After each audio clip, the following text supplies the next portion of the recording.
getting ready to prepare pork loins for put on the grill here. We do at the state fair. First, we put garlic salt on the bottom side. I like to do that first because I put my other seasoning on the top, and I want it to stay on more. And then we put Canadian steak seasoning on them also, and then rub that in or pat it in. I like to rub it in so the salt gets down in the meat. I put the garlic salt in mostly to, if you put it on both sides, it draws the meat together, the heat together, and the juices flow together that way. And then we just do the same thing on the fat side.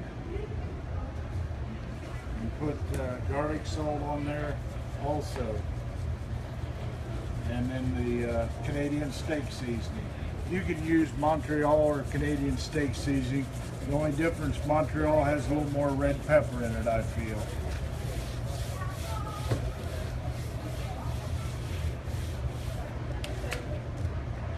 And then we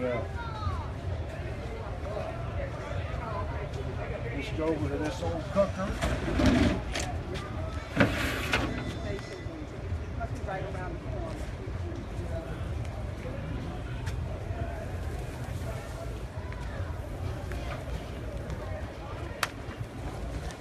Put them on here and leave them so the heat circulates on all the sides. Fat side up. Fat side up. That way the salt on the bottom and the salt on the top come together and get a good product at the end. And how long does that take in there? About 2.5 hours at 100 or 250 degrees. Okay. Yep. And then there we get all done. This is the product we hopefully end up with. We usually do. So this is the stuff that you can get at the Ohio State Fair.